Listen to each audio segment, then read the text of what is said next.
Hello everyone, welcome back to What If Deku Had Chakra. Be sure to like, share, and check out the author Belinsky Simp as they have some really good Naruto fanfics. The link will be in the description down below. And with that, let's begin. Chapter 31, Wicked, Third-Person POV. Izuku's 4 days of internship with Hawks passed the same, with them patrolling and saving hundreds of people every day.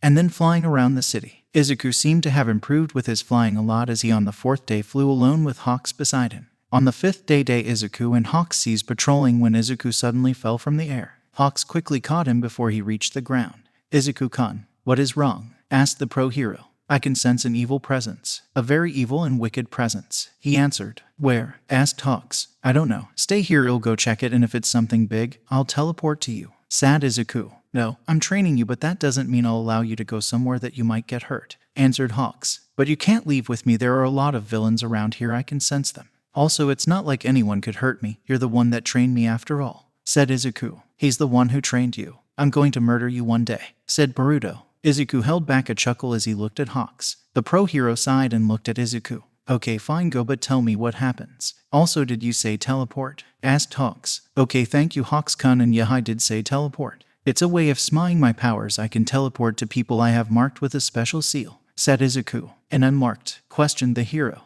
"Yeah, I tend to mark everyone I care about in case of any emergency," said Izuku. "All you care about me," cooed Hawks. Izuku only rolled his eyes as he flew away to find where the evil presence was. It took him a few minutes to reach the place where the presence was at its strongest, since he had to fly through a full city. He reached Hasu City and started flying around until he felt the deep presence attacking him. He went to the source and hid behind a wall. His eyes widened with fear as he saw the hero killer Stain. Stain was standing on a man while holding a sword, obviously ready to kill him. When Izuku focused, he saw that the man on the ground was none other than the pro-hero Ingenium, which just so happened to be his best friend's older brother. Stain was ready to stab him, but Izuku was fast enough to appear beside him and punch him hard enough so send him flying to the wall. "You're Izuku, Ada's friend," managed to stutter Ingenium. "Yeah, I sensed an evil presence and came here as fast as possible. Sorry if I'm late," Izuku said. Ingenium seemed to want to speak, but he couldn't, just like he couldn't stand up. Izuku saw all the scars on his body inside. He raised the sleeve of his hero costume and stuck his hand next to Ingenium's mouth.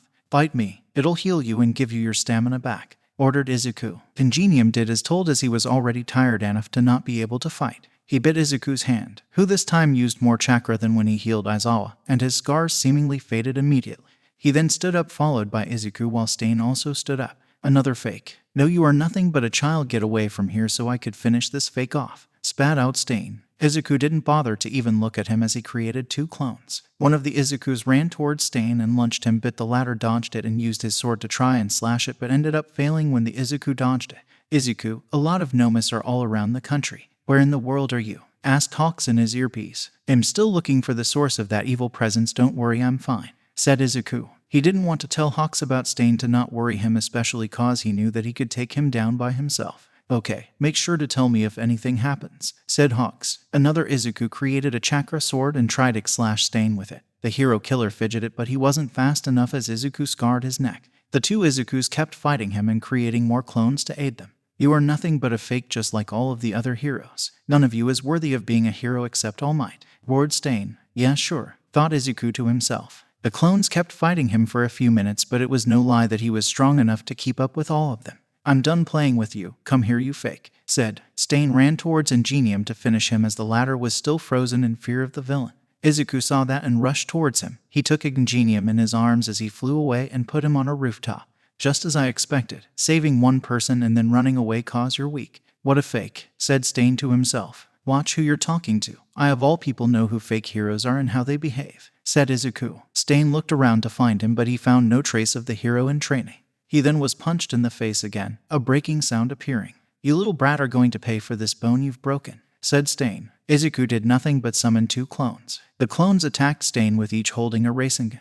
He defeated both of them but couldn't find Izuku anywhere until he felt a pain in his neck. He turned around and saw that a sword had been stabbed into his neck. "It's not deep enough to kill you nor severely injure you. You'll just pass away," said Izuku with tears. "Why?" stuttered the villain. "I know what you're doing. A lot of the heroes that are saving the people around us are doing it just for the attention and money, not because they actually care about helping them. I can't kill you because that's not what a hero would do, especially because you can still do the right thing and stop this behavior," explained Izuku. "You're a really smart and worthy hero. I'm sure you'd make a better pro than those fakes around this world, said Stain. The villain was passing out when he used his sword to stab Izuku right in his waist. He then fell to the ground while Izuku fell to his knees while screaming in pain. Ingenium rushed to save the hero in training, but Izuku pushed him away and removed the sword from his body. He started healing slowly, but a Namu appeared out of nowhere and held Ingenium in its claws. Izuku screamed in anger before jumping and stabbing the creature using Stain's sword. He then took Ingenium in his arms and put him slowly on the ground. Once he was completely healed, he took a rope, made out of the same material Aizawa's scarf is made from, out of his costume and wrapped Stain in it. Please, Ingenium, give him to the police and don't mention anything about me, begged Izuku. Ingenium didn't want to agree, but he knew that the kid would be in so much trouble if the public, especially his school, knew. He took the villain to the police and Izuku went to help out Hawks with the Nomus. Chapter 32, Exposed. Third-person POV. Izuku was flying as fast as possible to reach Hawks until he remembered that he could just teleport next to the hero. He was going to do it until he heard a man screaming a few meters away. He went to check it out and saw another Namu with wings. He jumped on it and stabbed it with his sword. He then jumped next to the man and the civilians around him and questioned if they were okay, which they told him that they were. He smiled at them before flying again and continuing his patrolling instead of teleporting so that he'd stop any other Namu or villain in his way. He found 2 criminals. That took the state of fear that the country was in as an opportunity to steal a bank and stop them as fast as possible. Much to his luck, they both were weak, so he didn't have to waste any time. He then continued his plan and reached Hawks without having to fight any other villain nor Namu. Deku, shouted Hawks, remembering that he couldn't just call the teen by his name during job while flying towards Izuku. Hey Hawks, shit back Izuku. Why did you take so long to come here? Didn't you say that you are going to teleport? Also, what in the world was the very sinister person that you sensed even though my wings didn't yoink even a bit? Questioned Hawks. I wanted to teleport here, but I was running low on stamina, so I couldn't do it from afar, answered Izuku. Running low on chakra, mocked Boruto. The others in his mind erupted into laughter while Izuku was holding back, wanting to murder them. The person I sensed ended up not being a person. It was a Namu a lot bigger and stronger than the one that attacked the Usch. Don't worry, about 7 heroes showed up and took him down together and ordered me to go away to not get hurt, added Izuku. Great then, we, as in the heroes, have taken care of every Namu in the entire country. It's time to go back to the agency for now, said Hawks. Izuku nodded and started flying back with Hawks following him beside him. They entered the agency and Hawks sat down while Izuku stood next to him. I'm going to order pizza, would you like some?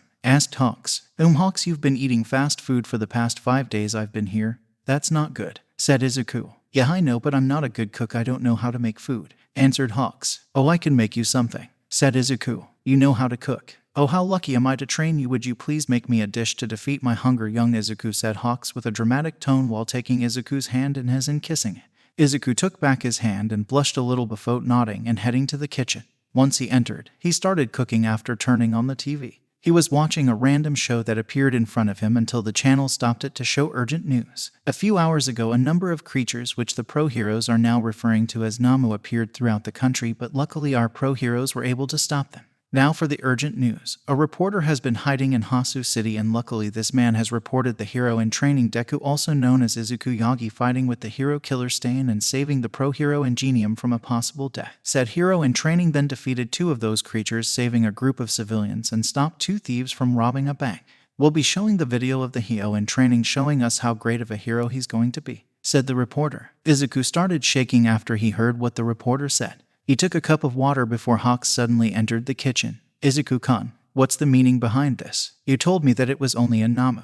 You could have died out there, screamed Hawks. Izuku didn't know what to say. He heard his phone ring and he picked up the phone immediately without checking who it was. Much to his bad luck, it was Aizawa, who also shouted at him for his actions after watching some of the fight. The Erasure Pro hero ordered him in the vehicle in that moment and hung up the phone before Izuku could say a word. I'm sorry, Hawks. I couldn't just tell you that I fought with the hero killer, 2 Nomus, and 2 other criminals. I am completely fine, and I know very well that if I had told you, you wouldn't allow me to patrol by myself and wouldn't trust me, said Izuku with his head low. Hawks sighed before stepping in front of Izuku and giving him a hug. Izuku-kun, I've known you for less than a week, but I already consider you one of the closest people to me, and I don't want you to get hurt, said Hawks. Izuku sighed as he hugged him back and apologized. He then let go and told him that he was wanted in UA immediately. Hawks didn't allow him to go on his own and decided to follow him, which Izuku couldn't reject. Okay, touch my shoulder, I'll teleport us there. I have a mark in Mr. Nezu's office, ordered Izuku. Hawks did as told, and Izuku focused his chakra and suddenly appeared alongside Hawks in Nezu's office. Hawks ran towards the garbage can and threw up. Made Izuku giggle as he knew how weird it was to teleport for the first time.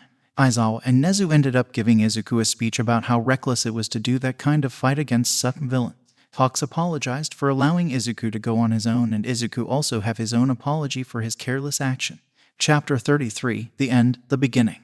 Third-person POV. So much drama, kinda cringe. For 3 days straight, Izuku wasn't allowed to patrol on his own. Hawks followed the teen in every step he took and supervised over every movement he does. It was in the 4th day when Hawks trusted him enough for him to let him look out for the city for a few hours on his own. That kept on for days until there were 2 days left before the internship ended. Izuku was sitting down while watching TV with Hawks, but the hero noticed that his sidekick wasn't happy. Instead, he was frowning. "What's wrong, Izuku-kun?" asked the hero. "Nothing. I'm just sad that we have 2 days left until I have to leave and go back to UA," answered Izuku. "Oh, you're going to miss me," cooed Hawks. Izuku rolled his eyes and nodded a little while trying so hard not to hold eyes with the hero.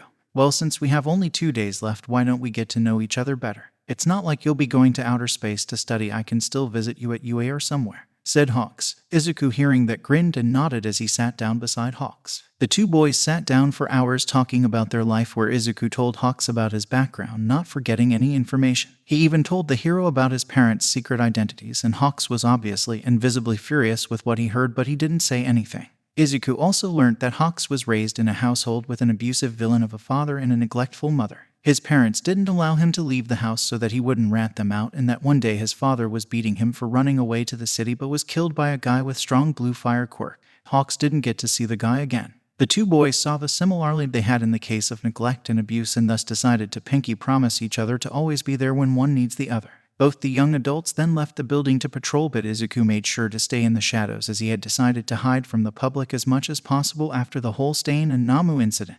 It took them only a few hours to check the entire city and its surroundings. After their patrol, the two went on a trip above the sea until it was midnight, where they danced in the air under the light of the moon. They then went back to the building, where they both went to their respective rooms to rest. The second 2 days passed by the same, with them looking over the entire city while still having their personal fun and flexing their flying to each other. But not every phase of one's life remains forever, as it was the end of his internship under Hawks. He woke up and packed his stuff with visible sadness, but he didn't let it affect him, as he knew that the hero was obviously still around and was still able to meet him whenever they weren't studying or working.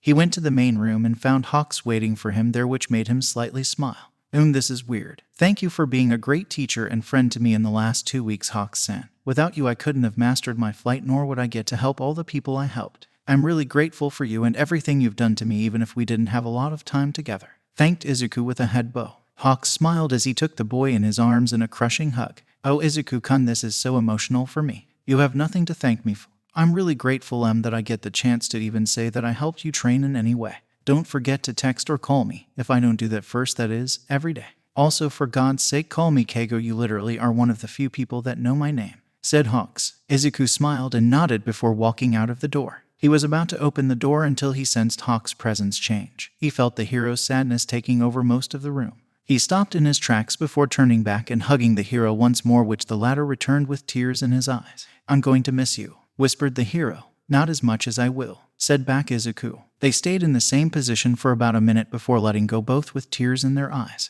The both started giggling after seeing each other with tears streaming down their eyes. "I feel more of a drama queen than Aoyama," said Izuku. The pro-hero bursted into laughter as he looked at his student, indirectly insulting his classmate. "Promise to talk to me every now and then?" asked Hawks while raising his pinky finger. "Promise," answered Izuku, locking their fingers together. Izuku then left the building and went to the train station, where he'd meet with his classmates again and go back to his school. He was near the station when he heard that a notification reached him. He got out his phone and opened it, only to find that it was a message from the hero. "Fly safely, baby bird," was the message. "Stupid bird," said Izuku to himself while smiling. And with that, I'll see you all in the next part. For those who are interested, we have a Discord down below. Be sure to aim for the stars, drink plenty of water, and for us to cause chaos. With that, take care until next we see each other again.